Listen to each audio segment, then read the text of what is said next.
What is good, everybody? It's your kids from the neighborhood back again. It's the night before Chris. No, I'm just kidding. It's the night before fucking NFL football, man. Yes, sir. Excited. Already got some bets locked in that we gonna share with y'all at the end of this episode. But first, we have to touch on college football week one. Um, we'll save the good for last. Let's touch on the bad. Utah, I had them -3, -2.5, whichever you liked or preferred. I had them at -3. They sold me. Let the Florida quarterback Anthony Richardson run for 105 and three tutties. And I thought Utah's defense was supposed to be the strong suit of their team. They were up late with 6 minutes. They go up 22-19. All you need is that defense to get one stop. Just one. Just one. Just one stop. They could not do it. They sold me, man. So hurt.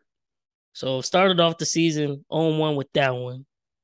Sunday night, you already know who I was rocking with. I was rocking with them LSU boys. I felt like in New Orleans, in the Superdome, it's a home game. And no way they about to lose to Florida State and what's his name? I think Reed or Ross Travis. Literally all week, I had tuned into Colin Coward's podcast. And Aaron Murray, former Georgia quarterback, him and another guy was talking so much trash about him. Like, he's not a good quarterback. Yeah. This is a dub for LSU. I was like, okay, yeah. I'm glad I locked it in. We ready to go. I'm at a wedding, y'all. I'm at one of my frat brothers' weddings this past Sunday night. I tuned into the game. First drive, LSU looks good, but they stalled late with some stupid penalties. They end up kicking a field goal. I'm like, okay, points first drive. We looking good. The wedding start happening, so I'm not paying attention to my phone. I look back at 7-3. I'm like, oh, okay. Not what we wanted, but hey, it's not how you start, it's how you finish. Take another break. 14-3. Now I'm like, what in the hell is going on? Then next thing you know, it's like 24-10. So I'm like, bro, at this point, the game is over. Oh LSU man. told me I don't even care no more. Then my partner here texts my phone in all caps. Bro, I'm like, what's going on? What's going on? Let me turn back on the game. I exit the dance floor of the wedding, turn on the game. It's 24-17. Florida State is about to punt the ball. I kid you not, y'all. I turned my phone on 5 seconds before they punted that motherfucker. And watched the dude muff it, bro. I almost threw my phone across the damn ballroom. I was so pissed. I I was couldn't believe it. I was like, bro, I guess I'm just the bad luck. Like, it just is what it is. So at that point, I already thought it was over. But at that point, I'm like, oh, now it's really over. Because you done gave the ball to Florida State at like the 10. And really, Florida State kind of stupid. They should have just took some knees, made them Yeah. use all their timeouts. But no, Florida State wants to be a dummy and try to run the ball and not even hand it off, but one of the more high percentage chances of fumbling. They want to do a pitch. They pitch it to the running back, muffs it. LSU's got the ball at the 1 yard line. I'm like, oh. I turned off my phone again after the muff punt. Here comes Cam texting my phone again. OMFG, bro, they got the ball back. I'm like, oh, okay. Well, you know what? Since I think I'm the bad luck, I'm not going to watch it. Plus, when I tuned back in, they were at the one, so I was like, oh, I doubt they drive all the way because up until that point, I mean, Jaden Daniels put together a nice drive before that, but he hadn't been balling. He wasn't going through his reads. Butte damn near don't want to be on the team no more because he wasn't getting the ball, and he's a top wide receiver prospect. Next thing I know, another one. They about to do it. They about to do it. So I tune in the game, and they're reviewing the tight end going out of bounds. I'm like, okay, they might win. They might win. One of my other frat brothers comes to me. He's like, you watching the game? I'm like, yeah, bro. They said they got 1 second left, but they're gonna let him run a play. Like, this is it right here. He's like, oh yeah, they got the game for sure. So he's standing over there over my shoulder watching. Boom, touchdown. He's like, I told you. He walk off. I'm like, oh, we good. We going to overtime. Let me make my way back to the dance floor. But before I go to the dance floor, let me go get me another glass of champagne before I go out there. As I grab my champagne, turn around, talking to one of my friends, look at the dance floor. I look back down on my phone, and all I see is Florida State rushing the damn field. And I'm like, I know they didn't go for two. And then there goes the replay. blocked fucking kick. Damn As shame. Cam is texting me, what the fuck? I'm like, I could not believe it, dog. I you cannot believe it. you can't make this shit up. Like Brian Kelly, they done paid this man like what $83.5 million or something like that. Yes, bro. LSU got robbed. I know they're gonna be like, oh well, he doesn't even got his recruits in. He was a fraud before. He's still a fraud now. How you come out that weak for one versus Florida State? And then why is your special teams making that many mistakes? That's coaching. Like you can try to throw the players on the bus all you want. I know dude muffed 2 punts, but LSU did not look prepared to play football, and that's on coaching. At all. I'm done betting on them for the rest of the season. I might Easy. fade them a few times, but I'm done betting on them. Probably won't bet on Utah again either. I thought they had learned their lesson from the Rose Bowl choke last year. They didn't. I started off 0-2. And I finally, now the NFL is starting, I finally got my unit system together. So I'll start tallying up all our records and getting the unit totals, and we'll post that weekly so y'all can keep updated there. But as of right now for college football, 0-2, -2 units. It is what it is. I'll wear that L with pride. But my guy Cam here, it was a nail biter, but his team actually pulled through. Go Cougs, man. Cougs, man. Go Cougs. Talk about your Cougs, man. Ooh, man, it was a nail biter all the way through, man. You know, they was down for the shit. I think majority of the game they was down for a bit. And you know, they just kept fighting, and man, that overtime was crazy. They went to 3, right? Yeah, they went to 3 overtimes.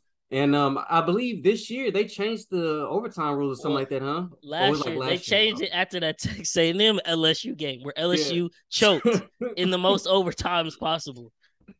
But yeah, now after the first 2 overtimes, it's just a 2-point conversion try for each team, man.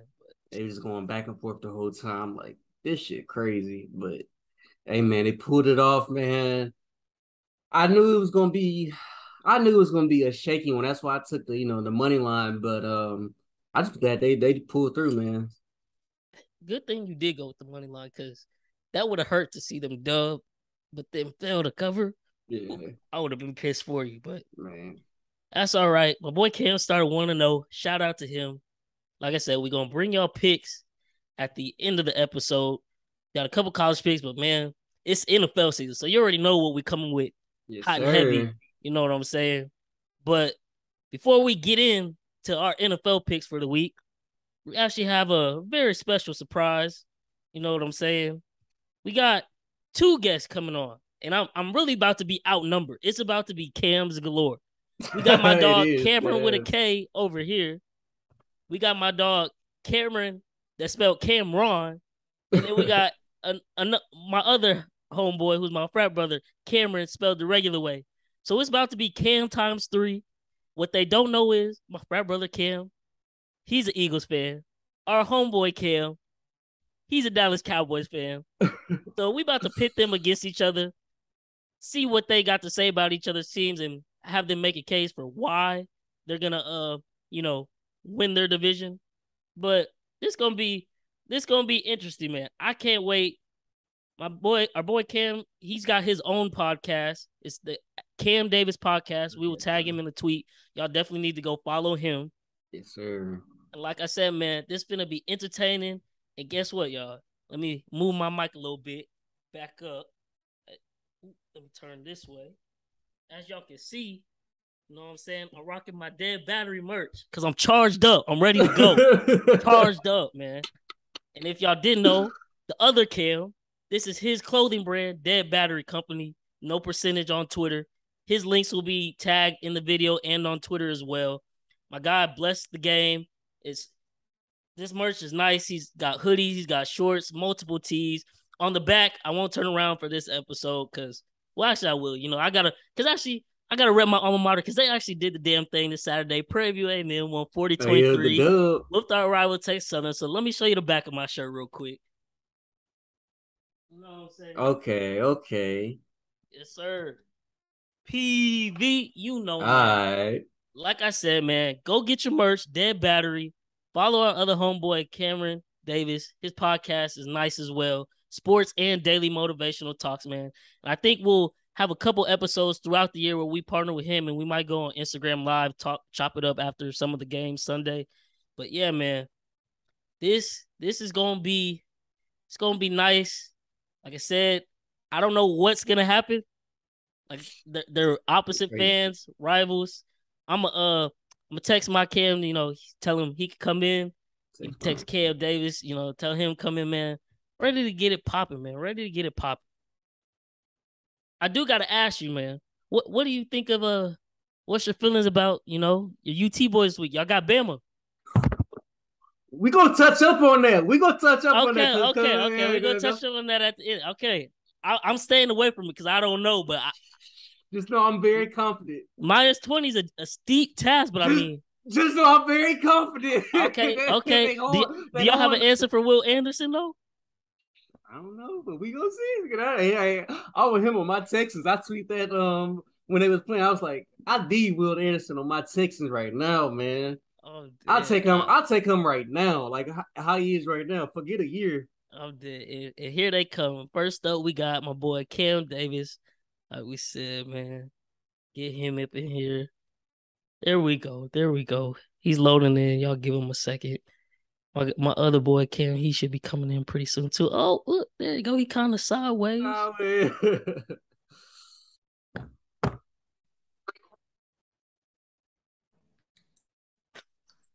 Let me get set up. Okay, there we go. Oh, you had it. I don't know what you did before, but it worked. There we go. I can see y'all. I see y'all. Y'all don't see me? We see you. You just sideways right now. Oh, I gotta turn my. There you go. Look, my man got the banner in the back. Cam Davis podcast. Like I said, man, go follow his podcast. Show him some love. Yes, sir. Yeah. Yes, sir. Man, let's get it. Man, you ready?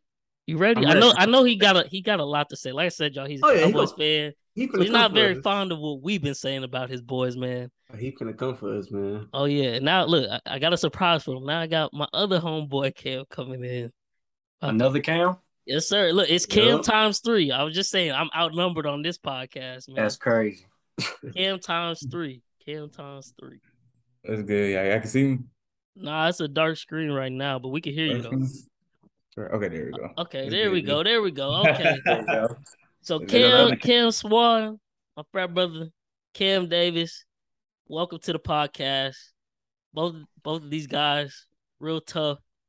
About to have a tough conversation. So if y'all didn't know, Cam Davis is a Cowboys fan. My boy Cam Swann, he's an Eagles fan.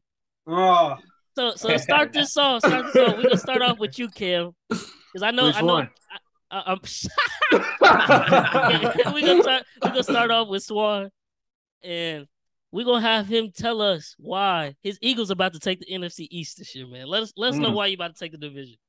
All right, so first off, you already know we're gonna take it because look at the improvement we did in the offseason. You know what I'm saying? We're getting like, besides the Saints, we got like one of the best like secondaries in the league, I say, between the Saints and the Bills, And then also us getting AJ Brown, we still got Smith.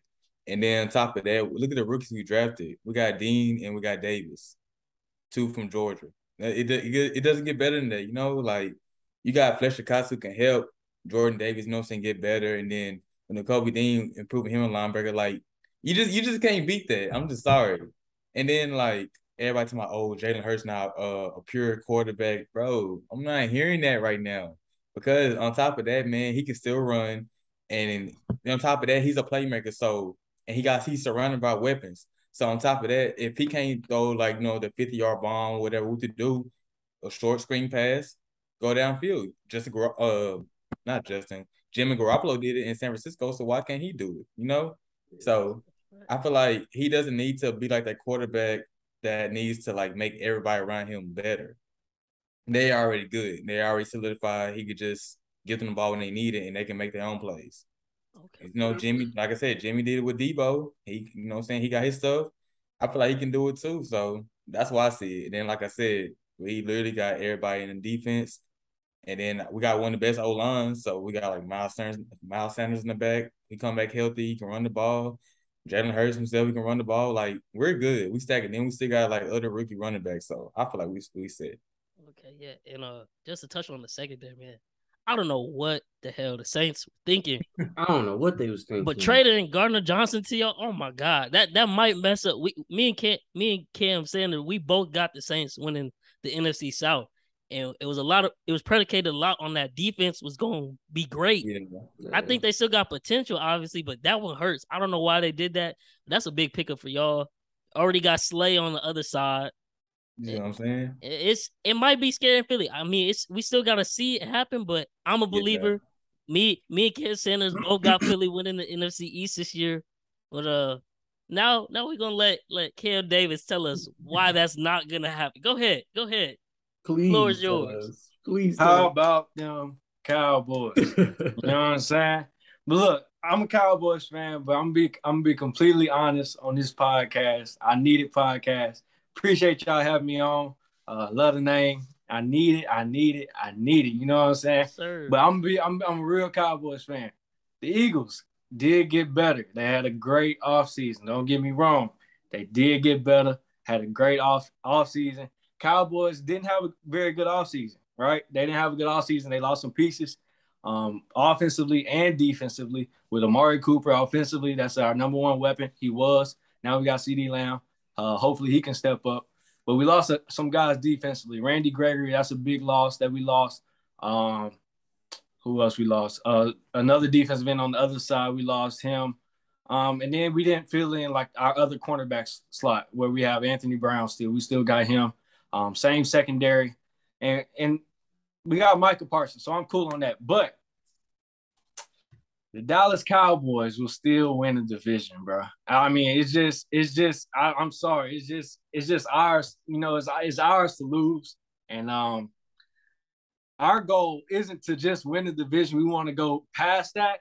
But I still think the Cowboys will win the division. I mean, you look at the quarterback versus quarterback. I'm taking Dak over Jalen Hurts. I'm sorry. If you look at the running backs, I'm taking Zeke and Tony Pollard over Miles Sanders. Y'all looking at me crazy, what? I'm with you on the running backs. The quarterbacks this year. You good? Look, hey, okay. You good on that?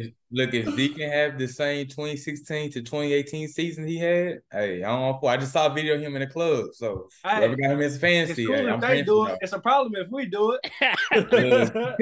Hey, I'm just saying. Look, I agree with on Dak one. I'm gonna let you. That's my dude. I'm gonna let you keep going. Look. I'm gonna let you keep going. But I got something to say about that. I got something to say about that. Y'all know you do. Y'all all do.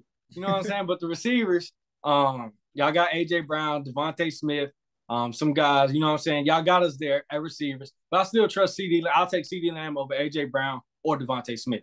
I'll take him over them, right? Wouldn't y'all agree? Y'all agree, right? Take CeeDee over Devontae? I'll take CeeDee over Devontae and AJ Brown. I don't know about AJ Brown. I don't know about AJ. I take CD over Devontae. I take CD over Devontae for sure. Yeah, but I don't know about AJ. Career wise, AJ. I'm just saying. I'm not talking about what AJ done done. I'm talking about. Which one you taking? But I'm saying you gotta look at the quarterback issue we had when CD had Dak. Well, Dak was doing good, bro. Mm-hmm. Like I don't believe in Ryan Tannehill. I'm sorry, I don't believe in him. I don't believe in him. AJ had to like make his own scrimmage. Then on top of that, he had to like carry the throne when Julio kept being down with injury. So they even had those receivers. They like their stuff is like an RPO type of offense, like a run place offense. Mm-hmm. So AJ had to like get his stuff open a lot. And then Tannehill, he's not a bad quarterback, but he's not a consistent quarterback. So compare him to Dak, you're gonna take Dak all day. So CD had the opportunity. You drafted, you in fantasy. CeeDee Lamb or AJ Brown? Which one you taking first? CD. This year, CD. This year, CD, yeah, of course. He's wide receiver one. He's the only guy. He's the only motherfucker over there. That's my point. Okay, but at the same time, the reason why you would take CD number one, we seen AJ Brown be a number one receiver last year. We haven't seen CD do that yet. Now I'm a CD believer. I love CD, so I'm not finna sit there and say he can't be that. But I'm just saying, besides Des Bryant was already superstar. Amari Cooper, say what you want about him. I don't know how you feel about Coop, but he's one of the best. He got some of the crispiest routes in the league. Route runner, yeah. So he was already solidified. Yeah. What receiver has Dak made look better than what he already is. So I like, believe the receivers made Dak better. That's, okay, yeah. okay. I Well, agree with that. I'm saying with y'all's receiver room as it is right now, Gallup not playing at least this first week. I don't know moving forward. Don't have Gallup. Washington went out with a fracture. You got a rookie in Jalen Tolbert who's not proven. Right. If the defense is focusing all their attention on CD, is Dak going to be able to produce the same? That is something to think about. Yeah. Hey, that's a question I want to know too. I told you I'm a realist. I don't know. I'm not 100%. I'm not 10 toes in on Dak. I would say I'm about 9.5. The only thing that would really like tie to that will be like Dalton Schultz. We got to see what he can do. If he can do what he did last year, in my opinion, like looking at how the Cowboys roster and how the scheme artists, I think they should go back to the 2 tight end set. I feel like they should. We're running the ball. Let that be the main thing. I think they should definitely go through that. I think that would. But help. I think our offensive line isn't the same. Our offensive line is not what it used to be. Injury. But we light at center and we light at left guard. They just light in the butt. That's why I feel like y'all should have kept Collins. I don't know why y'all didn't keep Collins. I feel like y'all should keep him. And that was another. I forgot about him. That's another piece that we lost. That was offensive. That was a big piece. The thing with Tony Pollard is though he's so diverse. You can use him also in the passing game as well. Yeah. Like, I like how he was, especially when he was doing kick returns last year. Like I would definitely look into him to use him in the passing game. He can help you out too. Just like I said, if y'all can find a way to do like the 2 tight end set and keep the O-line healthy somehow, some way, I mean, the sky's the limit right there. That's the only way because it's not really deep receivers. You just got to keep Dalton Schultz healthy. And you got to keep CD healthy. Okay, so talking about while we're on the topic of the running game. So that was my first point. I made some notes too, just to come back with stuff after y'all spit y'all's little take. So the Cowboys running game. That's one of the reasons I'm not a believer in y'all this year, because y'all literally have the statistics to show Jerry Jones what y'all need to do to win football games, yet he goes away from it. In Zeke's career, y'all are 26-4 when he rushes the ball over 100 yards. So why you let go of a lineman like Leo Collins? Why you don't try to go get other linemen to beef up the offensive line? You don't run a 2 tight end set and try to smash mouth football up the gut, outside zone. Why you don't do that? I don't know. Instead, for whatever reason, y'all want to make Dak go out there and win games. And I'm sorry, he's a great game manager, but Dak, if he got to win you all the games, y'all are going to break even and flame out every time. So that's why it's just one of those things like Cowboys going to Cowboy, because literally the stat right there, go improve the running game, but y'all go away from it. I don't understand it. Well, I wouldn't say it's Jerry Jones necessarily. I say it's our head coach, Mike McCarthy. He's never like running the football to start with. He had Brett Favre and he had Aaron Rodgers, rightfully so. But he was never the type of coach to run the football a lot, right? But when Zeke was running the ball, when he was healthy last year, he got off to a good start. And then he had his knee injury. And you also have Tony Pollard. But I think they'll probably try and go back to that. I heard Jerry Jones saying that they need to go back to that. And hopefully Mike McCarthy listened to that. So that's what I got on that. I mean, he better, because, I mean, yeah, Mike McCarthy the head coach, but we're not finna sit up here and act like, Dak can win those games, man. Well, I'm not even saying that. I'm saying Jerry Jones called the shots. He the main reason. I mean, go ahead, reply to that, Cam, because I know you would. Cam making faces, man. I'm used to this with Cam. Because I'm saying, okay. Oh, you go. You go ahead. He got something to say about that. Yeah, because he said like Dak can win the games. Dak can't win games throwing the ball 50 times a game. He not gonna win you games doing that. I mean, he showed it versus the Bucks week 1 of last year. He threw like what, 56 times, 50-something times. Was that loss on him? Man. Was that loss on him? I mean, it had to be on somebody. I mean, it's not necessarily on him, but it's just like he said, if Dak's throwing the ball that many times, 9 times out of 10, y'all aren't winning the game, because that means y'all are scrambling and trying to come back. And look, this swings me into point too. Y'all, you walking right into my trap. So Dak, you saying he can win you games, right? In his career since 2018, Dak is 7-13 versus playoff caliber or teams that were in the playoffs the previous year. When y'all play those playoff teams, his QBR drops to 82.6. He got 17 touchdowns with 59 Ts. But that's not it. To compound that, now this year, Y'all have Tyron Smith go down. It sucks. Hate injuries. I wish everybody could stay healthy, but that's football. When Tyron Smith is playing, Dak is 40-24. When he doesn't, Dak is 13-8. That's a third of the losses right there in less than half the games.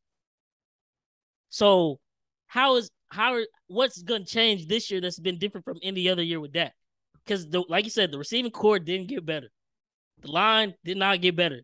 The defense is kind of weaker, which means you're going to have Dak try to save you even more now. And he's already shown he's not capable of doing that. So.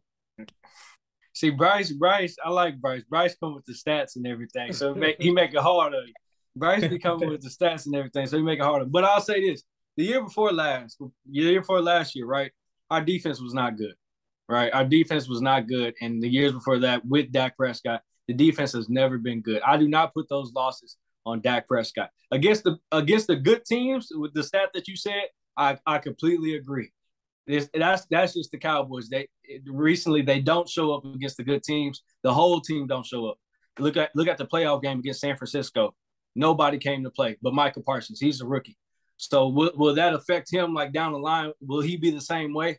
I don't know. But with Dak Prescott, I just feel like he's just getting too much hate because he's the Cowboys quarterback. I don't put those losses on him. I put it on defenses, and sometimes it is on him. He don't perform well. He don't come to play, just like against your Chiefs. He didn't come to play well. So that's what I got on that one. Okay. Yeah. I'll end it with this point. Now, I know you said you're still confident, that y'all going to win the division despite all the flaws we talked about. Right. Then there's this other one mind-blowing stat where it's like you really betting against history. Winning, losing. Well, no. Oh, yeah, the NFC East. Yeah. There's been no back-to-back champion since 03-04 with the Eagles.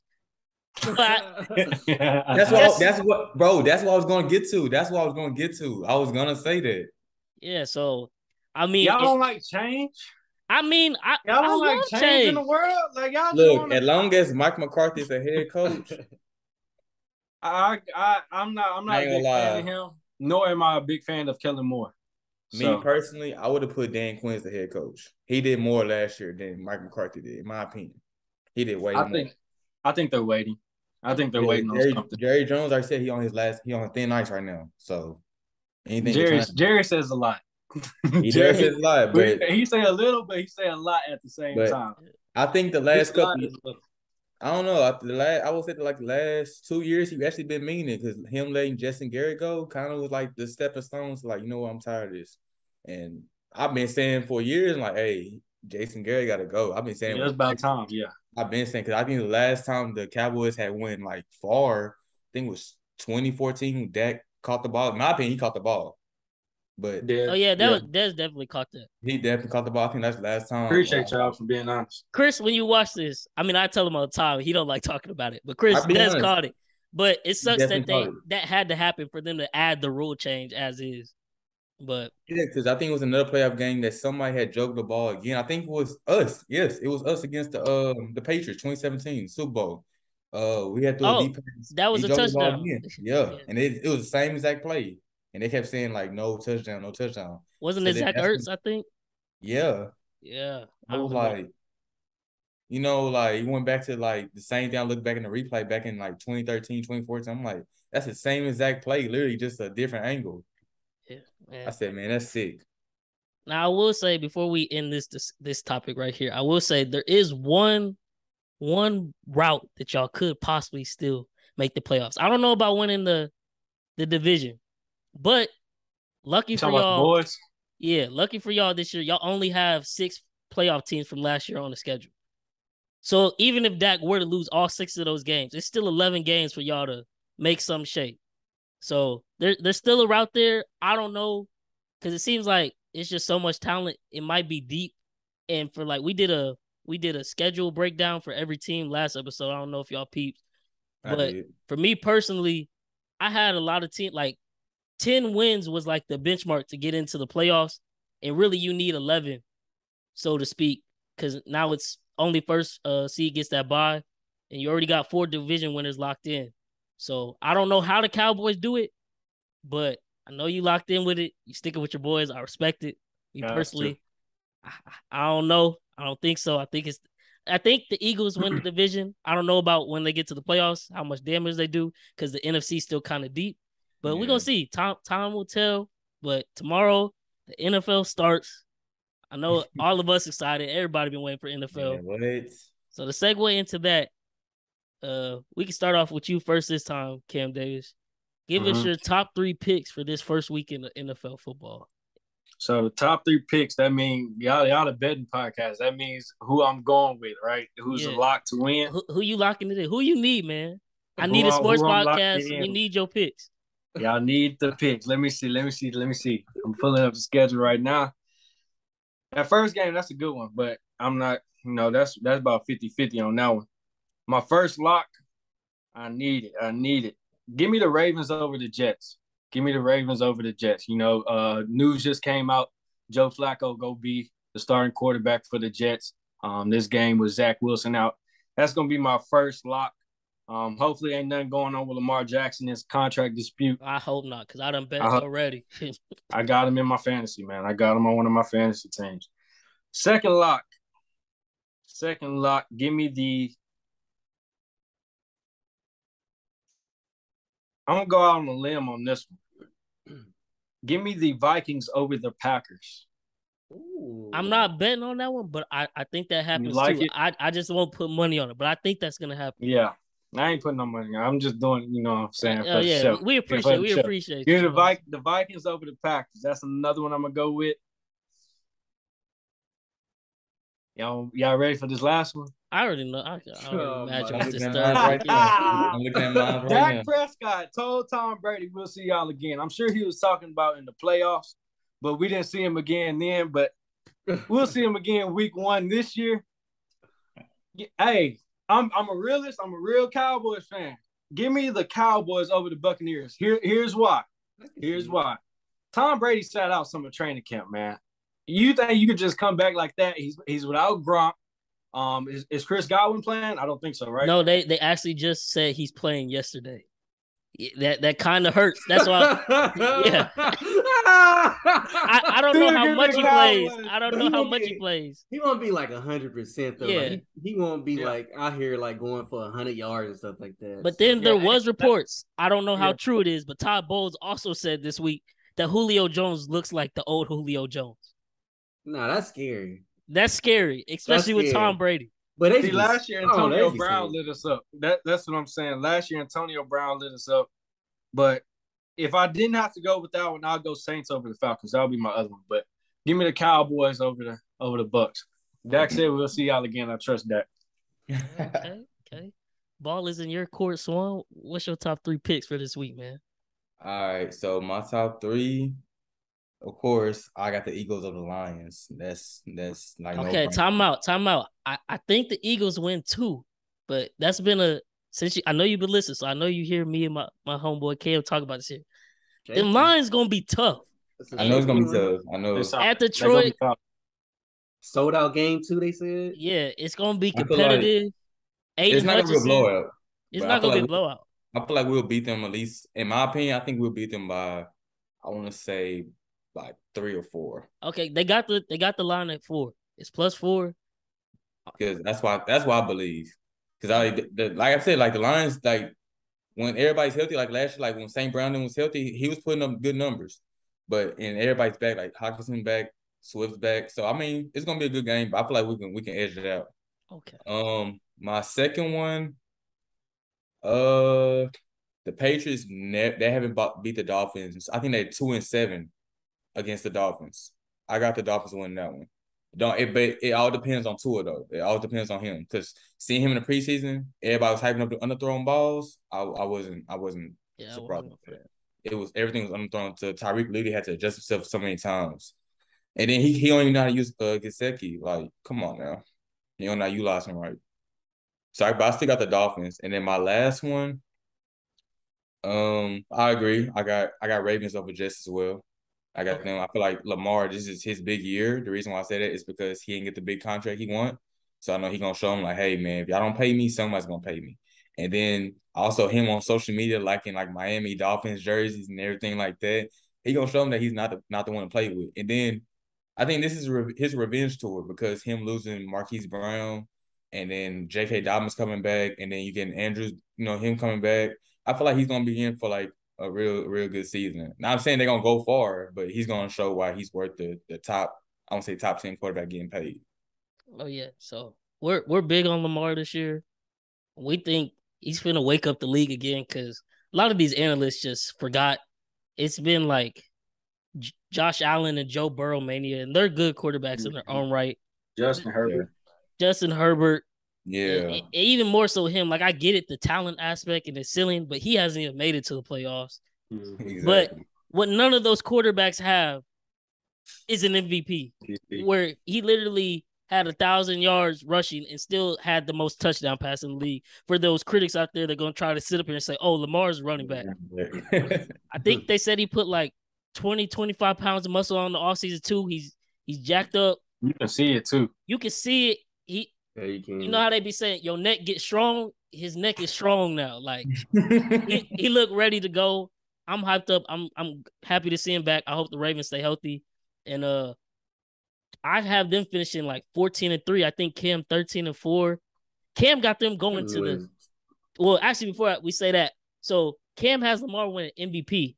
Y'all know who I'm rocking with for MVP. I think it's another quarterback analyst just tripping on. I don't know what more he has to do. I know I'm obviously biased, but come on. Patrick Mahomes is the best quarterback. I think, what was it, yesterday? Skip and Shannon had the topic about who's the best quarterback under 30, and Skip really tried to sit up in there and say Joe Burrow and how he's the next Tom Brady. Like, come on, man. Nah. This man, Patrick Mahomes, has literally broken every quarterback record to start off a career. Has one Super Bowl, one MVP, like, come on. It's no discussion. But I got him as MVP. Who y'all think wins MVP this year, and why?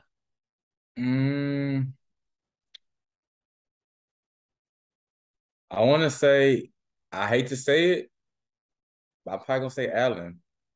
But the only reason I'm going to say Allen is because this year is his, like, make or break year.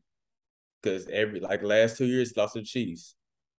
And in the offseason, they probably made one of the riskiest moves, but one of the best moves in signing Von Miller to that 6-year deal, but also replacing Cole Beasley and Emmanuel Sanders and bringing in Gabe Davis. That's like, now I wouldn't even say he's a wide receiver too. In my opinion, he's like the B to the A of Stephon Diggs. In my opinion, like they both. I feel like he can pretty much put up the not the same numbers, but up there. You know what I'm saying? Red zone threat.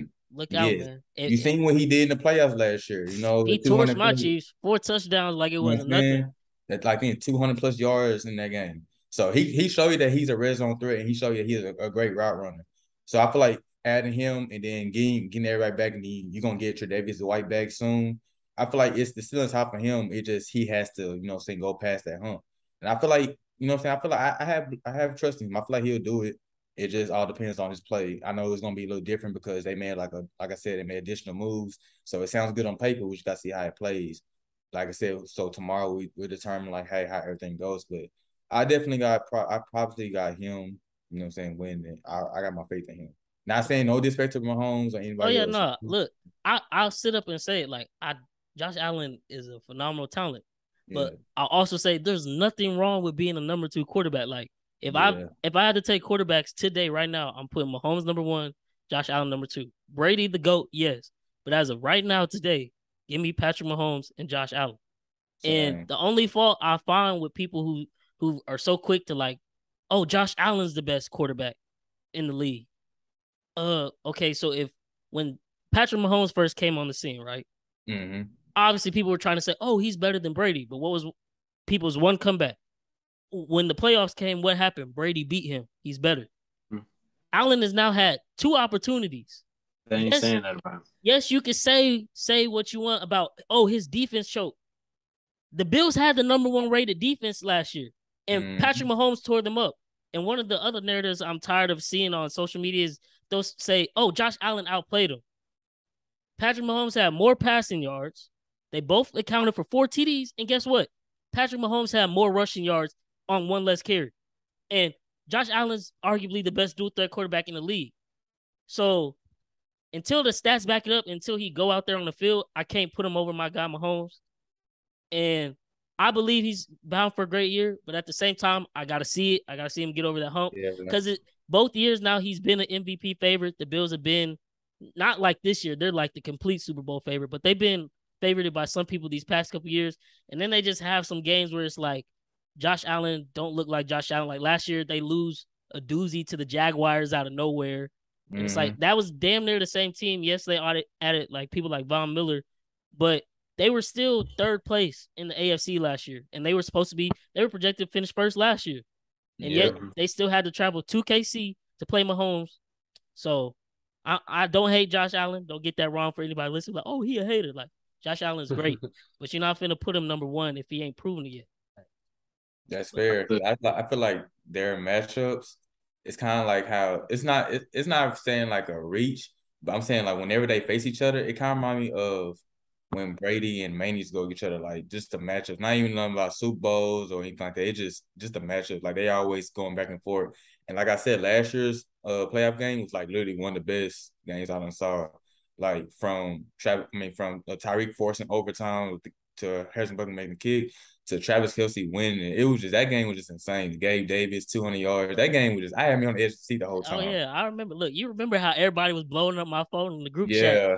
And I was telling them, I'm like, y'all, the game not over. And they're like, Cam, shut up. I'm like, bro, the game's not over. You gave Mahomes the ball back with time on the clock. It's always a chance. I was trying to tell him, but with that being said, who you got for MVP, Cam Davis? I'm going to go with Joe Burrow. I'm going to go with Joe Burrow winning MVP. A lot of weapons with the main guy, Jamar Chase. Good running back, Joe Mixon, T. Higgins, Tyler Boyd over there. Coming off a Super Bowl, just lost in the Super Bowl. So I'm going to go with Joe Burrow. I think he got a lot of hype around him right now. I agree with what you said on Josh Allen. He just hasn't shown it. He got a lot of hype around him too, but when it comes to like performing when needed, he's just not there. Patrick Mahomes and the Chiefs, I feel like Tyreek Hill's a big loss. I feel like Tyreek Hill's a big loss to them. So I think that might affect him a little bit, especially early on in the season. Tom Brady and who he lost, Rob Gronkowski, that's his main guy, along with some other guys. Antonio Brown, he lost. Aaron Rodgers, lost Devontae Adams. I'm going down the list, the NFL MVP odds. Aaron Rodgers, he lost Devontae Adams. Justin Herbert, he has the talent, but I got to see it. His roster got better. The Chargers got better. But I'm going to go with Joe Burrow in the Cincinnati Bengals. Okay. I'm not mad at it. Joe Burrow, another one where I don't hate the quarterback. I just hate what people got to say. Yes, he did. He did beat my Chiefs twice last year. But for anybody who watched the game just knows that was on us just not running the football when we got up. Because for whatever reason, Andy Reid wouldn't run it, even though they drop an 8-back in coverage. But one thing I want people to realize is there's this thing, you can believe in or not, but there is some evidence that points towards a Super Bowl slump or hangover. The teams that usually lose a Super Bowl, they kind of fall off the next year because it's hard to get back to that mountain. And once they lost, literally tweets were flying like, "Oh, Joe Burrow gonna be back." Like that is not a promise in this league. Like they went on an amazing Cinderella run.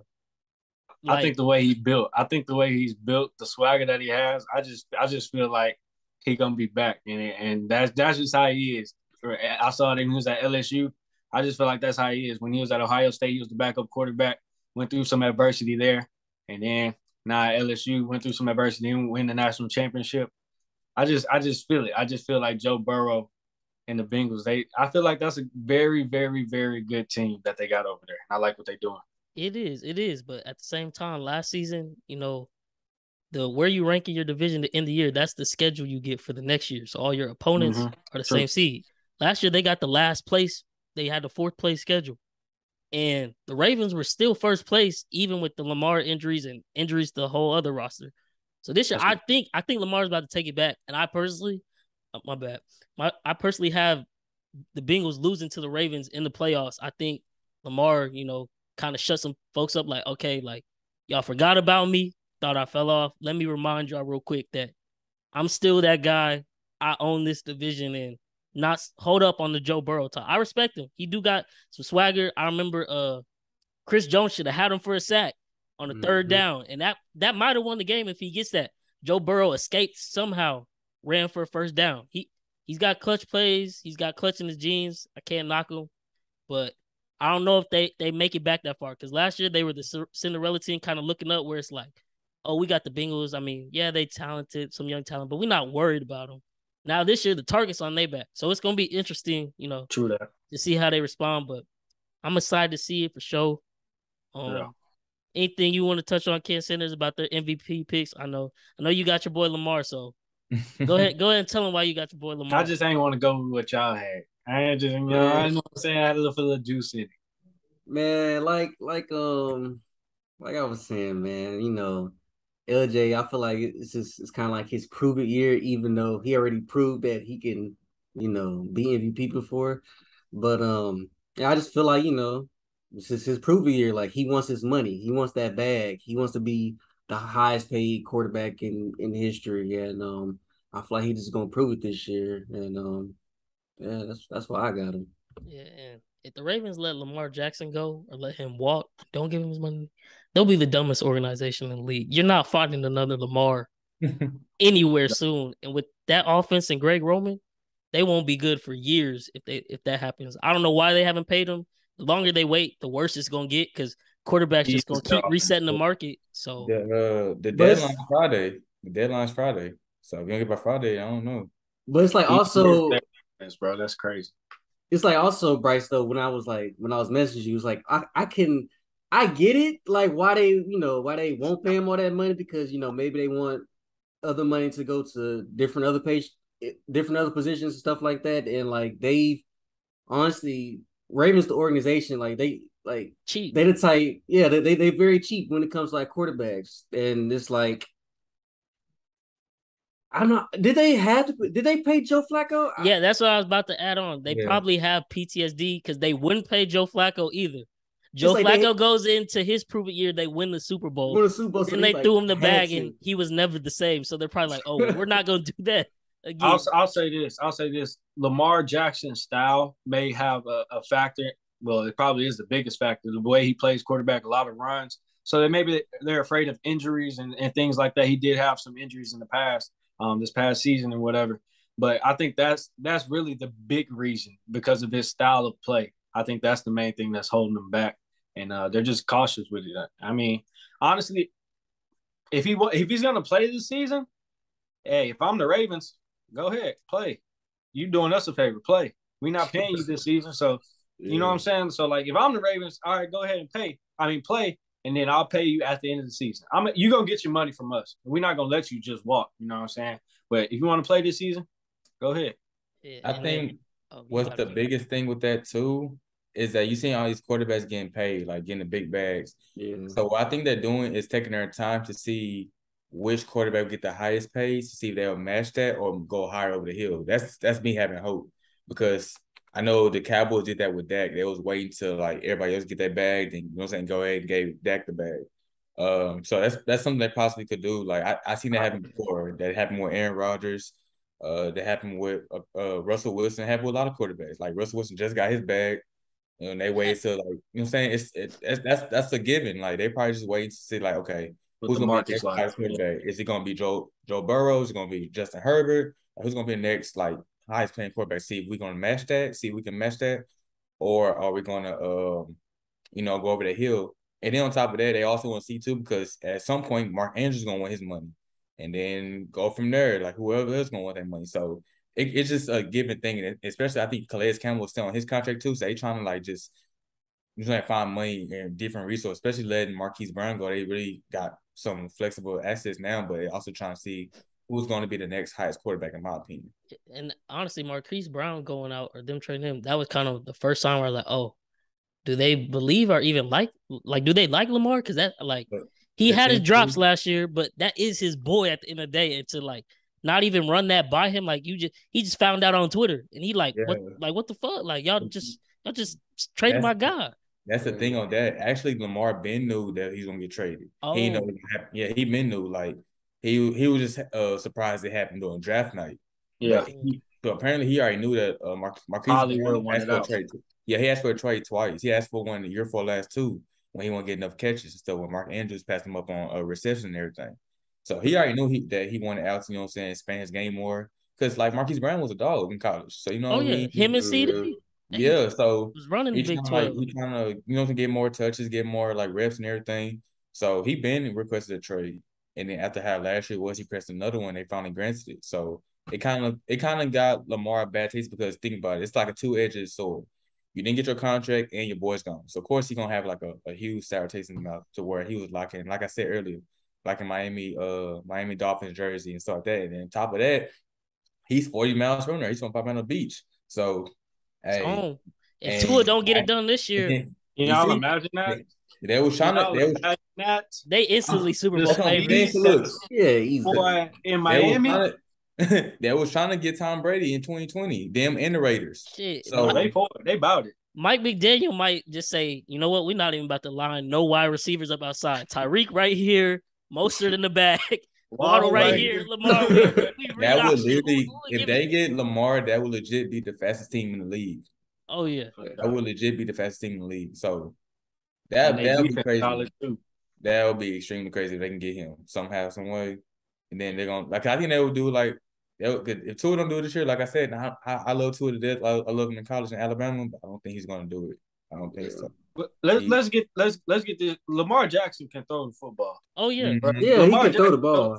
Football, but the Ravens, I think it's just their system. It's Yes. the way that they've been doing it since he came in the league as a rookie. He's gotten better at throwing the football, and they're still with that limited system. playbook. Yeah, Yeah, it's Greg Roman. I don't know, like people are quick to throw Lamar on the bus. I'm like, it's literally the OC, but y'all aren't gonna make the necessary change. There's plenty of bright-minded OCs in this league, and they sticking with that guy. I don't know why. Like they're wasting prime years of Lamar's career where they could make some shake. And like y'all said, y'all touched on the money. That's gonna be an interesting thing for a lot of teams moving forward. Because like you said, I don't know which Cam mentioned it, but Joe Burrow got to get paid. But Jamar and T. Higgins also got to get paid. Penguins already put their fork in the sand. They're not paying Jesse Bates on the defensive side of the ball.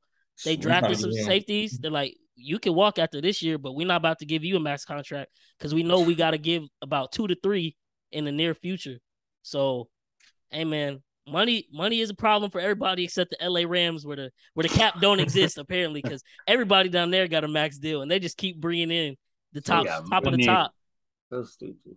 So stupid. Rams got money. That's why they let CJ Uzomah walk because they were trying to like flex up cap and everything. Because like you said, and that's why I was saying with the Bengals this year, like Jamar gonna get double teamed a lot. So that's why I said the only way for the Bengals to like really like go over the hill to where it possibly get close back to Super Bowl, T. Higgins gonna be the factor in my opinion. He's gonna be the huge factor.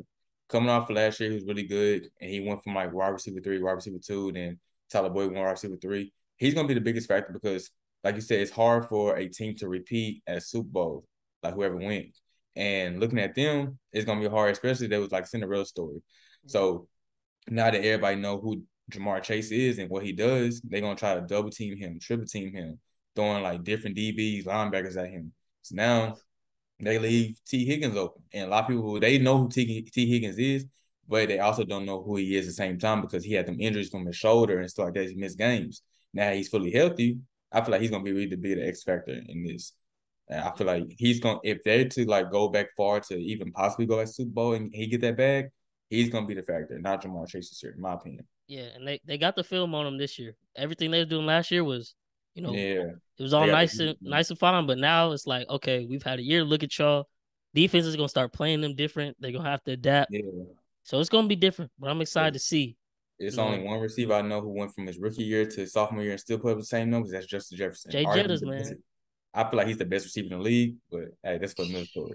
Hey, yeah. We picked him up. We got the podcast in a fantasy league with some other podcasters. We made sure we picked up him with our first pick. I'm banking on him. But, moving into our last topic for y'all, Super Bowl picks, Super Bowl winner. I'll start off.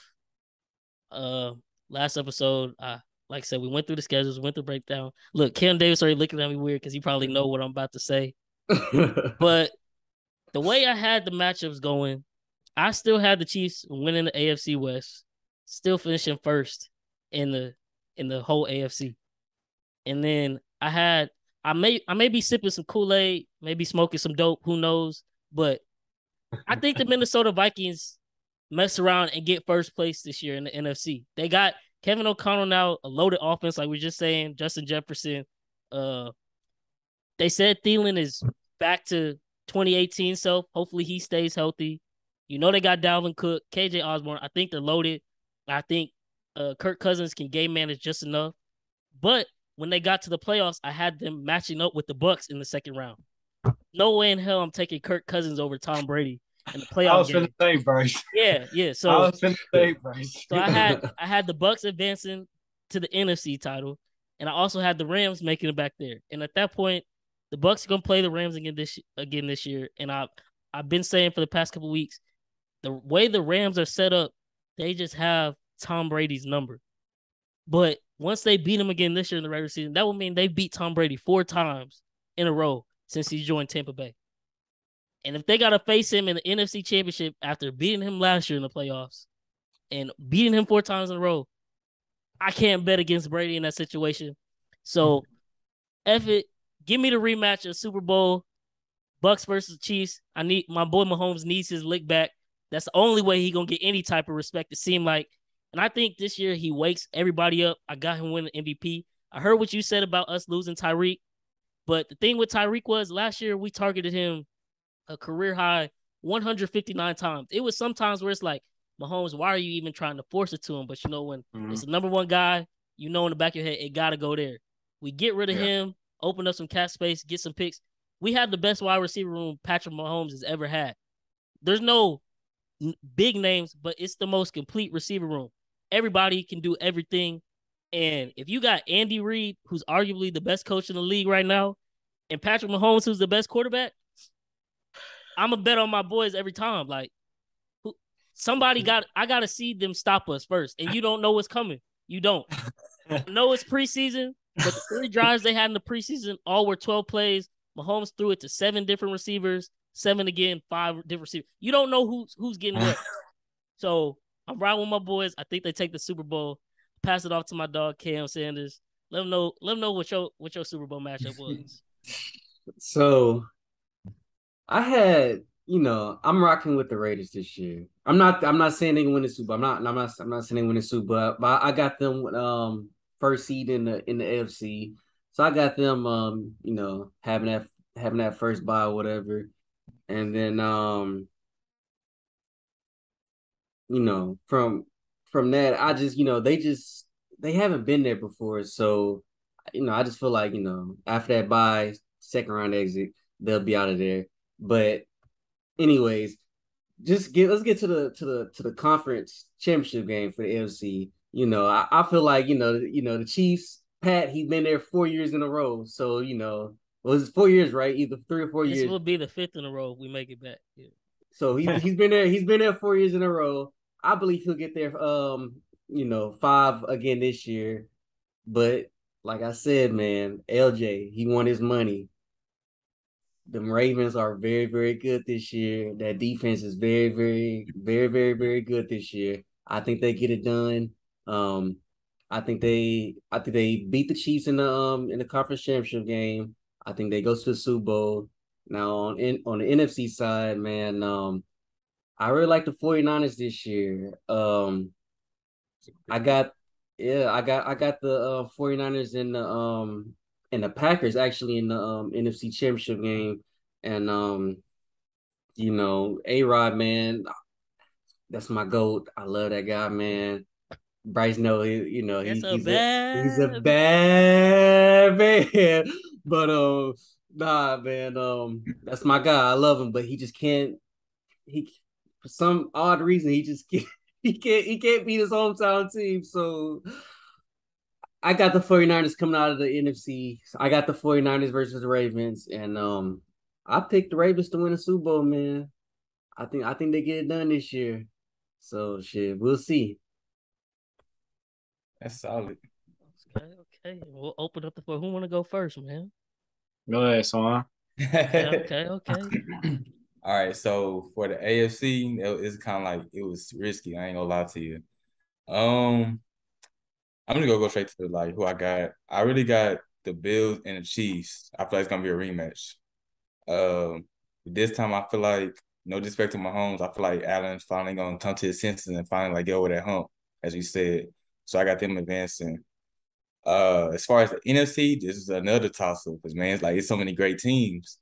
I got the 49ers and I got the Bucks. I can't bet against Brady. I want to say the Saints so bad, but I feel like it's gonna be something because they haven't went far with Jameis. You know what I'm saying? Because they was like 7-1 before he got hurt, so they were doing good. But I don't know. It feel like it's gonna be something that's just gonna throw it off. So I gotta wait and see. But as of right now, I got the Bucks and I got the 49ers.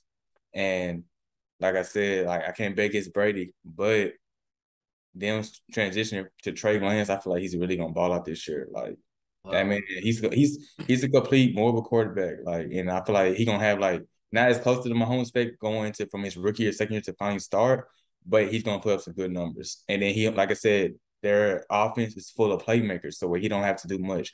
Like they got my boy Danny Gray. I went to school with him. They got Debo back. If Kittle can stay healthy, they got him. Mitchell, like they got weapons they can use. Brandon Ayuk, like they got talent there. So he ain't got to do much to force anything to be like that quarterback to make the offense great, like I said earlier.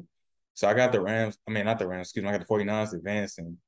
So it's gonna be them two. It's gonna be the Bills and the 49ers. I feel like Josh Allen gonna finally get his ship and just like solidify his role and to being the number 2 quarterback. That's why I see it. Okay. And before you go, Kim Davis, I want to say, so in my bracket, and I know Kim, I don't think Kim had the matchup in his bracket, but we both, like I said earlier, we like the Saints. We think they win the NFC South. I think they sweep the Bucks this year because they always have Brady number. But in the playoff matchups, they had Tampa Bay in the first round. And something about Louisiana sports, they just gonna lose in the most painful way possible. I feel bad for their fans at this point. I bet on LSU this past weekend. I don't know how that happened. And it's nonsense, crazy. Especially since it's Brady, I wouldn't bet against it. So I had Brady beating the Saints in the wild card, even though they probably handled them in the regular season as usual. So yeah. You go. For me, AFC, I'm going with the Buffalo Bills versus the Los Angeles Chargers. Those two teams, I think Josh Allen finally gets over the hump. Justin Herbert finally makes some noise in the postseason. We'll get into the postseason. He makes some noise. He goes up against Josh Allen, but I think the Buffalo Bills beat the Chargers in that AFC Championship game. And the Buffalo Bills go to the Super Bowl to play against, NFC-wise, I got the Los Angeles Rams versus the also Tampa Bay. That's what to end the podcast right now. Tampa Bay, bro. I'm gonna go LA versus Tampa Bay. And I think the Rams pull it out. They go again and they go back to back. They win back to back Super Bowl. So I'm rolling with the Rams this season. I like what they got. I mean, they add everybody, pay everybody, season in, season out. I mean, they got it. So that's what I'm going with. That's what I'm rolling with. And apparently, they still got Odell Beckham Locker with his nameplate, just waiting on him. So and who knows? That's another. We talked about Lamar getting bigger in the offseason. Odell looking swole too. He get back in the league, they gonna drug test him off rip. Off rip. Just cause the way he looked. But off rip. But yeah, that's what I'm going with. That's what I'm rocking with. That's not a bad pick at all. Them boys still coming though. Don't get me wrong. Them boys. Okay, so let's touch upon that. Yeah, okay, so you have them making the playoffs. So if they make the playoffs, do they win a game? See, that's the thing. That's the thing there, Bryce. But so what's your bracket looking like, Bryce? I know you got a bracket out and everything. Are we getting the playoffs for you? No. So y'all did not make the playoffs for me. Sorry about it. I'm pulling it up. All right. I don't want to get off topic here. I don't want to get off. Who you got in the wild card for the NFC? Let's see. I got Philly versus the Rams. I got Philly the 4th seed because they won the division. I got the Rams 5th. I think the 49ers win the division because, I mean, they've been beating LA Rams with Jimmy Garoppolo. And apparently, according to Shanahan, he got his guy now. So I'm gonna take his word for it. Trey Lance is the guy to go to, and if that's a better quarterback, and they've already had the number, I think they would still have the number at that point. Mm-hmm. So next, I got New Orleans versus Tampa Bay. That's a 3-6 matchup, and then I got San Francisco versus Green Bay. I think Green Bay gets in as a wild card. So that's what I was saying. It's gonna be tough to get in because you're gonna need 10 wins, and I don't know if y'all get that. And with Philly taking the division, it wouldn't be no room left for y'all to get in. So I think that's where we wrong there, right? That's where we different right there.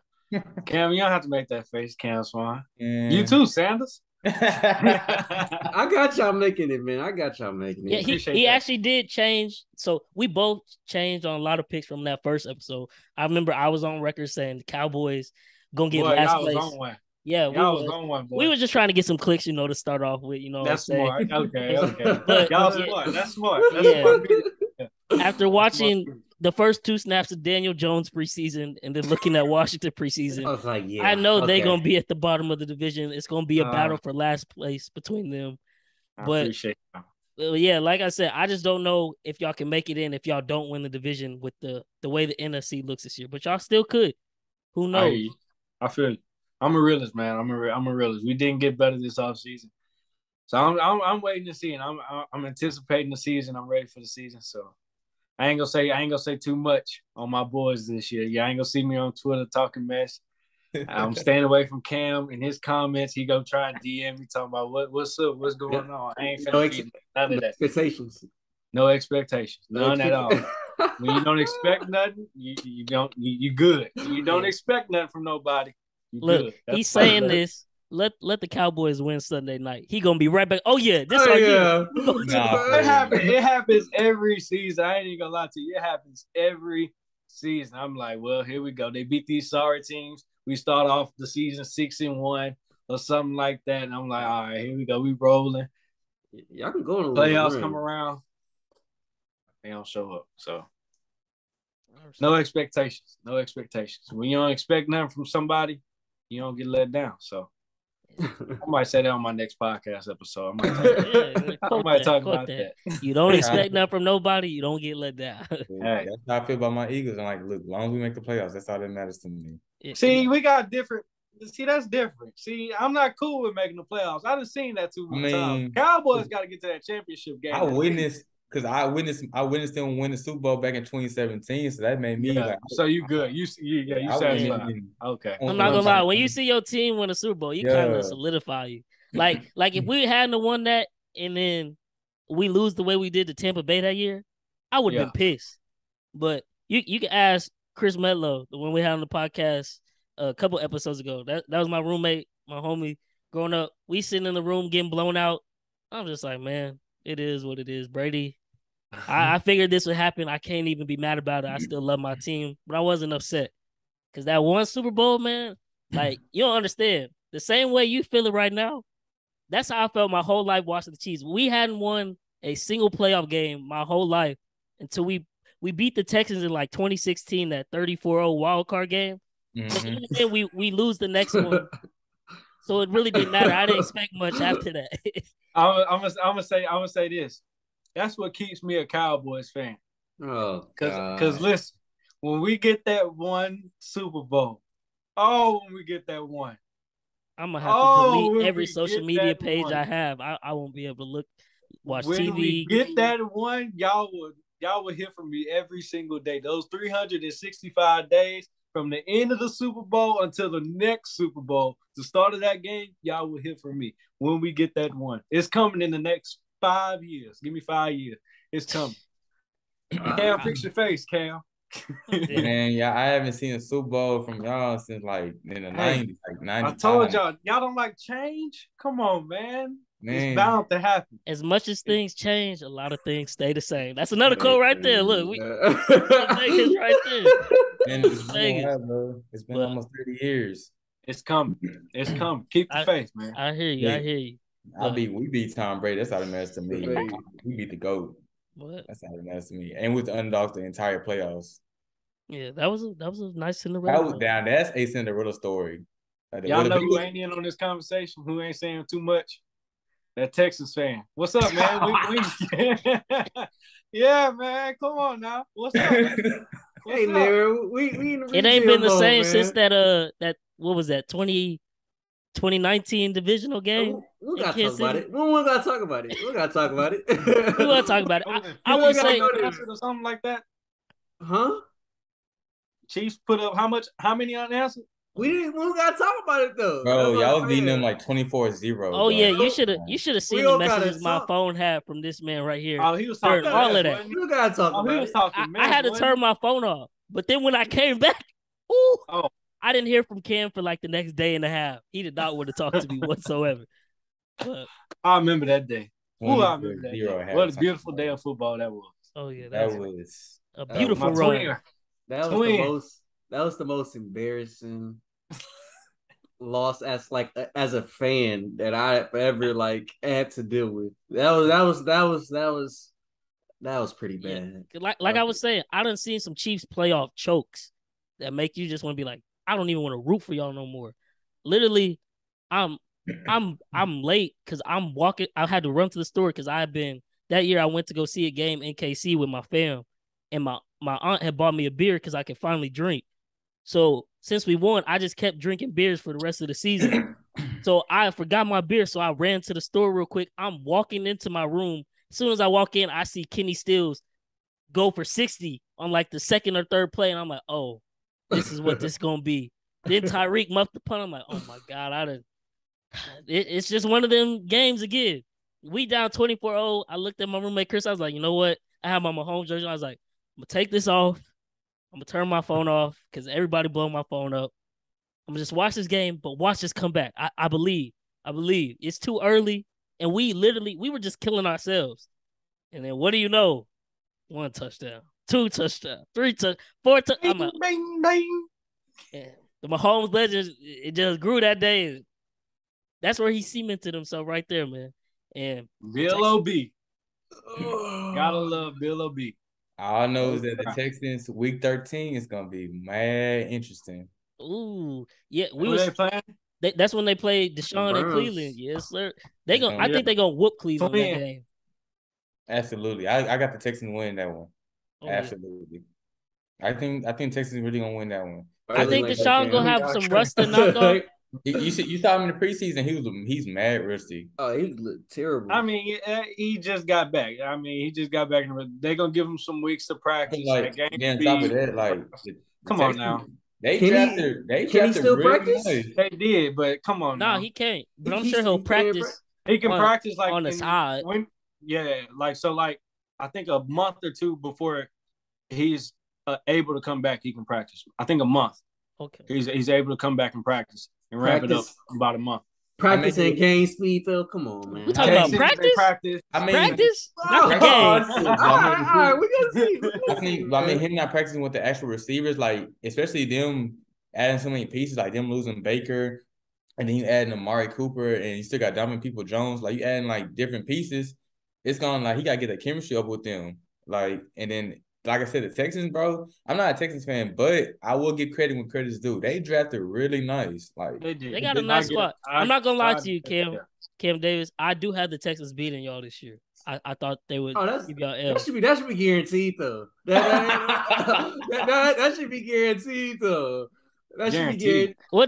Look, we gonna definitely pencil it in to bring you back that week so we can have y'all go at it on that one. You know what I'm saying? I'm gonna let y'all have it. That right there is gonna be an interesting game. I'm definitely tuned in that day. Because ain't they playing in Houston too? Oh yeah, the crowd finna be stupid. Me and Kim were talking about we might just try to go to that. I might have to drive to Houston for that. The atmosphere of that. That's gonna be crazy. I know the game gonna be sold out. I know it probably already is sold out. Honestly, it probably is. I got to see that game. Deshaun gonna need Secret Service to get him into that stadium that day. That's why I said the NFL. They knew what they was doing. They trying to create some. Yeah. 11 games, not 10, not 12, not 15, not the whole season. 11. Give you 11. They knew they were doing. They trying to create some drama, get some ratings up. I knew they were doing. It's all good. But that's twin. We appreciate y'all for coming on. Before y'all came on, we were shouting out the podcast. Look, Kim, I got the shirt. Shouted out the Dead Battery merch. But before y'all go, I'm gonna let y'all, sign off on y'all's own, just to give people one last heads up, like, hey, go check y'all stuff out. So Cam Davis, you can start with your podcast. Tell, whatever you want to say about it, let everybody know from our audience to go tune in, man. Yeah, I appreciate y'all having me on the I Need It podcast. Loved it. Enjoyed it with y'all boys. Y'all know y'all my boys. We go way back. But I got the Cam Davis podcast. Episodes drop every Monday on YouTube, Apple Podcasts, Google Podcasts, Spotify, Anchor. Motivation. That's what I do. I give motivation. I live by this motto right here: smile and keep the faith. No matter what you're going through, no matter what's going on in your life, at all times, smile and keep the faith. But that's not all. On Instagram Live, we're going on Instagram Live this Sunday as the NFL season kicks off. Go 4 o'clock. At 4 o'clock, those 12 o'clock games are wrapped up. Those 3:15 games are going. And so we'll talk about those. And then we'll preview the Sunday Night Football as well as Monday Night Football. You can follow us at Cam Davis Podcast on Instagram and Twitter. That's all I got, man. I appreciate y'all having me on. Much love, many blessings. Y'all keep on keeping on and smiling, keep the faith, boys. Yes, sir. We appreciate you. We appreciate you. And my boy Cam Yes, Swann, go ahead and let the people know about that Dead Battery merch, man. Yes, sir, man. Appreciate y'all having me, man. I love this podcast, man. It's everything to me. So I got, what I'm saying, the Dead Battery merch you see is right here, you know what I'm saying? So this is like basically catered towards mental health upbringing, especially us being in this African American community. Just basically remind yourself to not be a dead battery. Keep yourself charged up. Like, don't let anybody or anything drain you out your percentage or your energy, because at the end of the day, your mindset matters. So with this, we have our Twitter and Instagram at No Percentage. We do drops usually like once or twice a month. You know what I'm saying? We do things like that.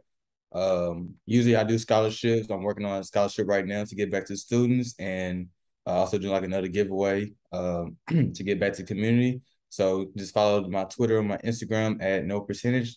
And the website is deadbatterycharge.com to get any exclusive or any updates on new merch coming out.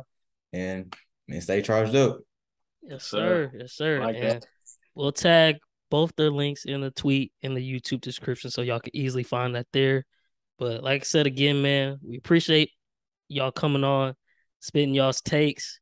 Cowboys, Eagles. It was fun to have y'all. We definitely gonna be bringing y'all back in the future, so stay tuned in, man. Yeah. I know it's gonna be a crazy year. It's literally up in the open. It's a lot of good football to be played. Can't wait to watch it and have hear everybody's opinions on it. Like I said, man, thanks again. Y'all be easy, and Sure. me and Cam, we about to get into our final pick. So y'all still tune in to hear what else we got for this upcoming week. See if we cash out or we go broke. You know what I'm saying? For sure, appreciate man. y'all boys, man. For sure. Appreciate y'all. Yeah, be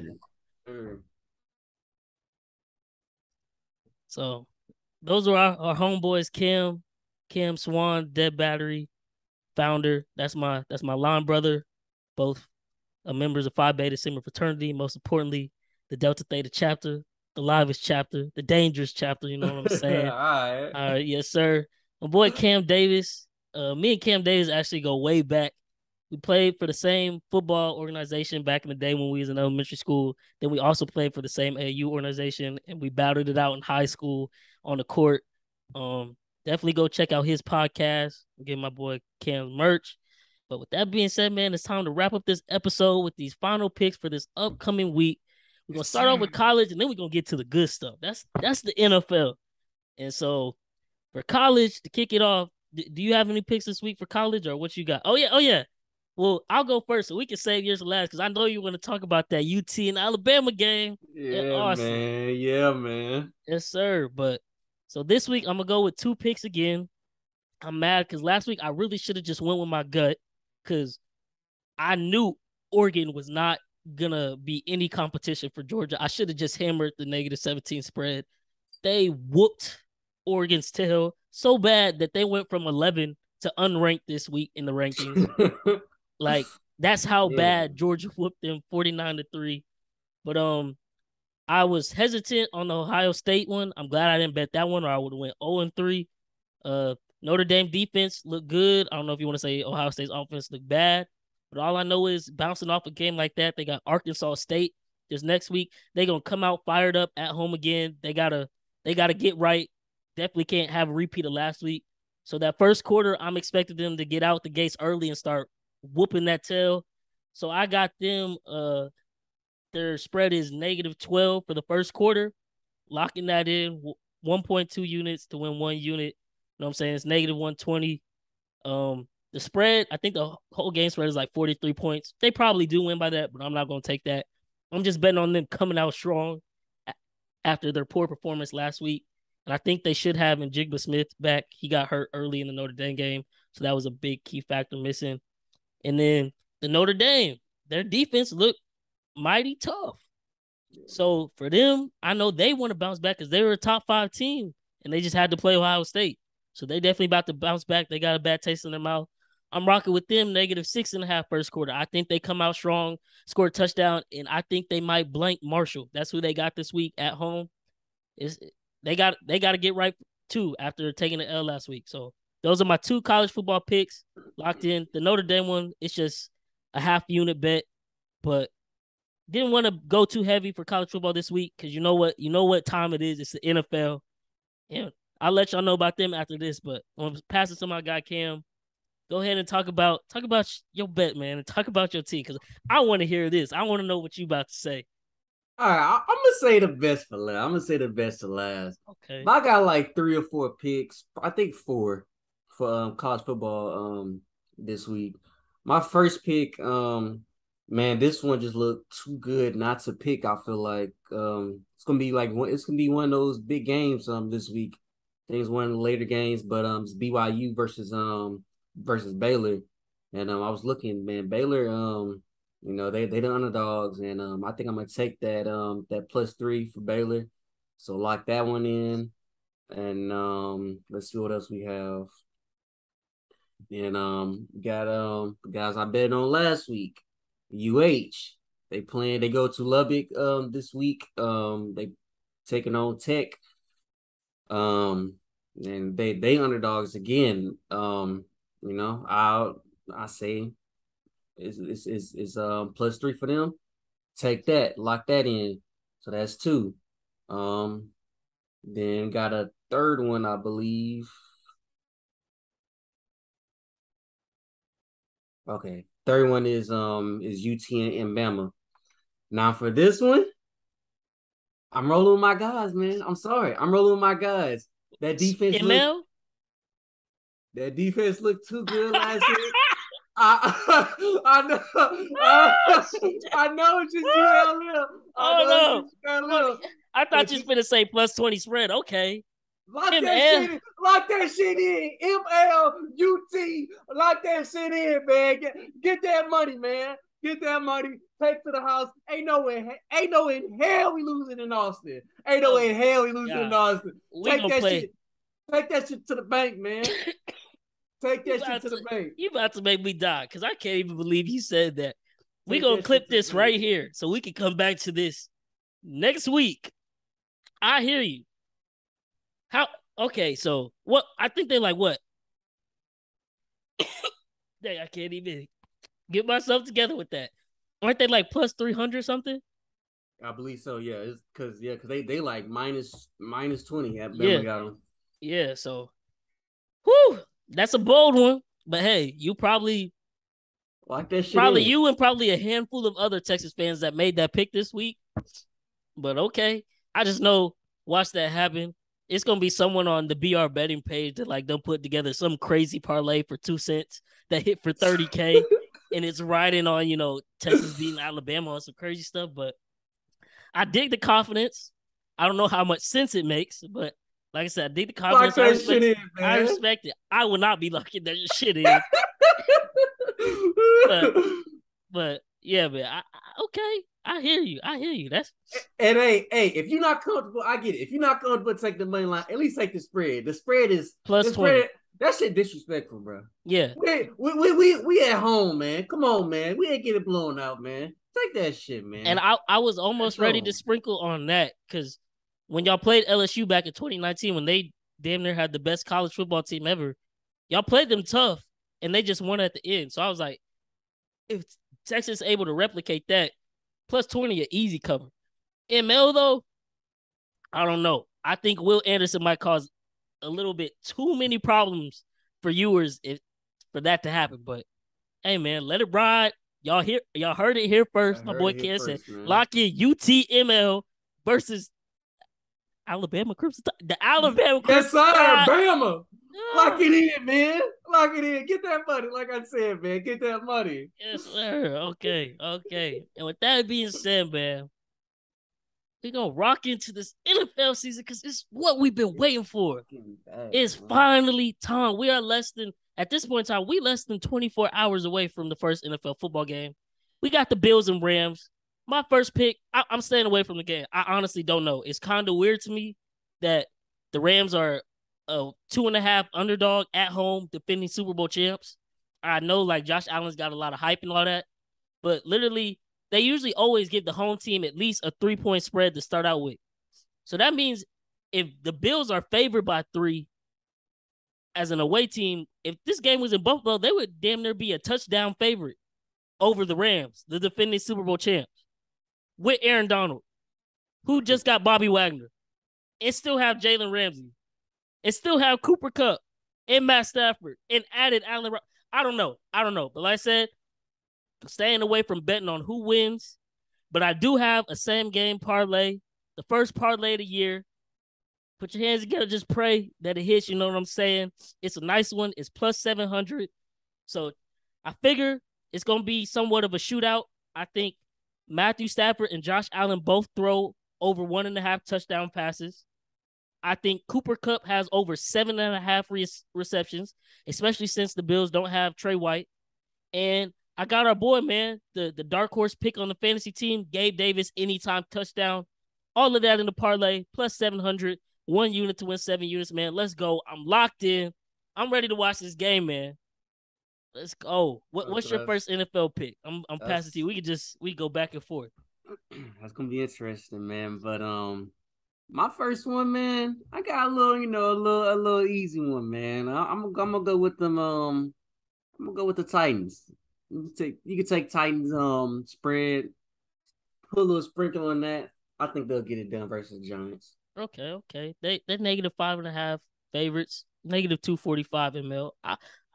I get behind that. I don't think Daniel Jones is winning it. I know I've been saying, talking my mess about the Titans, but that's a for sure win. I think Derrick Henry, look, I need it. I got him on the fantasy team, on another fantasy team of mine. I need him to go off. But I respect it. My second pick is a Sunday afternoon game. Okay. That's the Chargers and the Raiders, man. Now, look, both these teams have made wonderful offseason moves. But this game is finna be a shootout. Did y'all see how they played last year? And they only have more talent on both sides of the ball. And on top of that, the Raiders' secondary isn't good as is. The Chargers will be without J.C. Jackson, their star cornerback they were supposed to get. They still do have Asante Samuel Jr., but the Raiders have Devontae Adams now with Darren Waller and Hunter Renfrow. And Derek Carr, he might be the 4th best quarterback in the division, but he's no slouch by any means. And they got the over at 52. I'm taking it. And I bought half a point, -120, over 51.5. Lock that in, man. I think it's going to be a shootout. I can easily see the final score being like 34, 35 to 31. I don't know who wins the game. I'm leaning Chargers because they're at home, and I think their defense will be able to get more stops, hopefully with all the improvements they made. Khalil Mack facing his old team in Las Vegas. I think over 51.5, over 52 hits, man. So lock that in. That's pick number 2, man. We locked and loaded. Like I said, we got these picks. I've been sitting on these all week, man. I've been waiting to share them, man. I've been waiting for this. I can't wait. Oh, that's a good one. That's definitely good. I'm gonna lock that one in too, though. My second one, man. Start off with should be another easy one. Start off with the Saints, man. Saints -5.5, man. Lock that in. I think they should easily take care of business with the Falcons, but shit, you never know. But I think it's a lock. I say take it. Oh yeah, take it. I actually got them in a little, not a Hail Mary parlay, but a 5-team parlay. But I'll touch on that one later.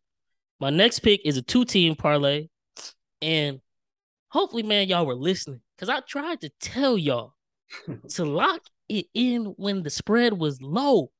The Chiefs started out as -3 versus Arizona this week. Y'all want to know what that line is now? -6. Yeah. The line is completely boosted. I tried to tell y'all lock it in for the last 2.5, 3 weeks. I locked it in way back when I said it. And then I know it's his first game, so it scares me a little bit, which is why I didn't bet as much on it. But I still think because of the team they're playing and the people around them, it'll get done. I got the 49ers -6.5 versus the Bears. Paired with the Chiefs, -2.5. I took them both down half a point. Plus 220 odds. I threw half a unit on for 1.1 units, man. Lock it in. Lock it in, man. Chiefs and 49ers, two teams that I think have a great year. They off to a great start this week. The 49ers got the Bears. Love my boy Justin Fields, Darnell Mooney, but that's not enough. Especially with that 49ers defense. Got a healthy Nick Bosa back. I'm just praying Justin Fields stays healthy this Sunday. Please let him stay healthy, Lord, because he's gonna be getting that line is not gonna hold up. And like I said, Trey Lance's first game, it might be a few jitters, but I think he's gonna get it rolling. And with Shanahan, I think they're gonna get out to a nice little win to start off the season. And you already know how I feel about my Chiefs, man. The Cardinals don't know what's about to hit them. I don't know what's about to hit them, but I know we finna pack a punch. And I know you don't bet against Andy Reid and Patrick Mahomes in September. I saw a stat today. I didn't even know. Mahomes in his career has 41 touchdowns and 3 INTs in the month of September. Damn. And last year, that was the first time we lost the game in September when we choked to the Ravens. Other than that, he had been undefeated up until that point, man. Lock it in. First game of the week. Andy Reid had all offseason to scheme up all the plays he want to use. Cliff Kingsbury, come on, man. Give me my Chiefs. Give me 49ers. Lock it in, man. All right, man. All right. I can get behind it. I like that. Now, only got 3 this week. This my last one right here, man. This is my last one. I got my Texans, man. Take the spread. Take the money line. We winning this game. We finna show everybody why the fuck should not play with us, man. We finna show everybody why not to play with us. We for real this year.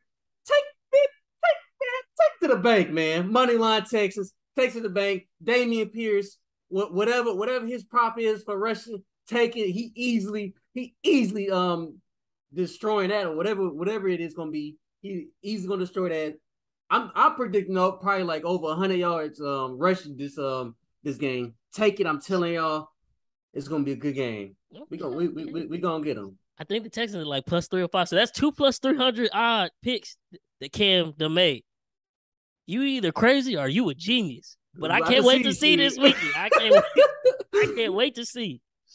And now for this really my last pick, but like I said, I did throw like some dollars on a just parlay just cuz with all of my picks together and some others.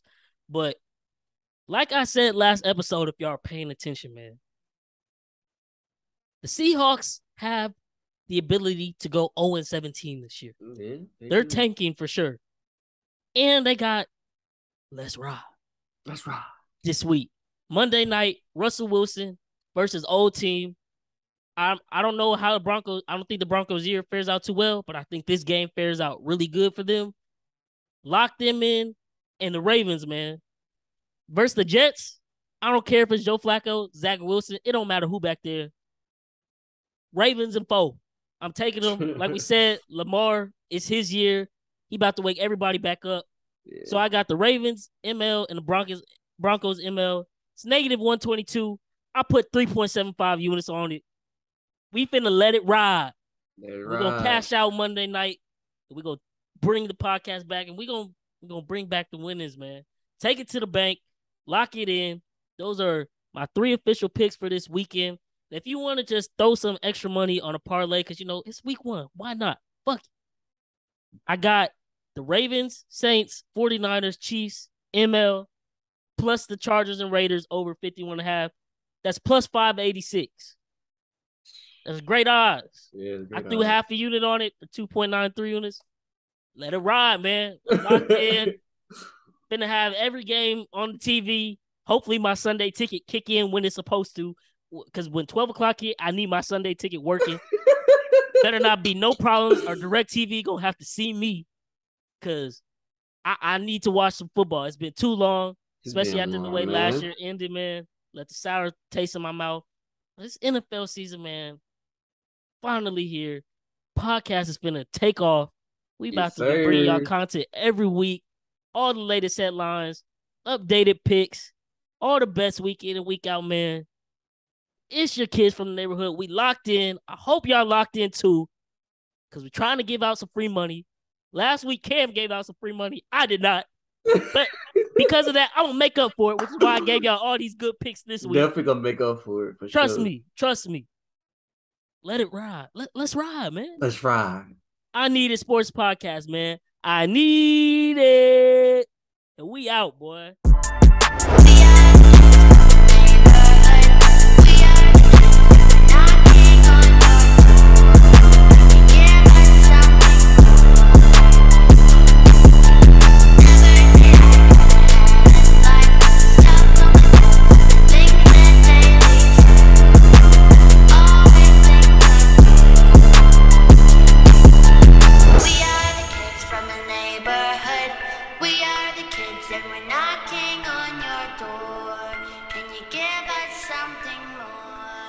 I need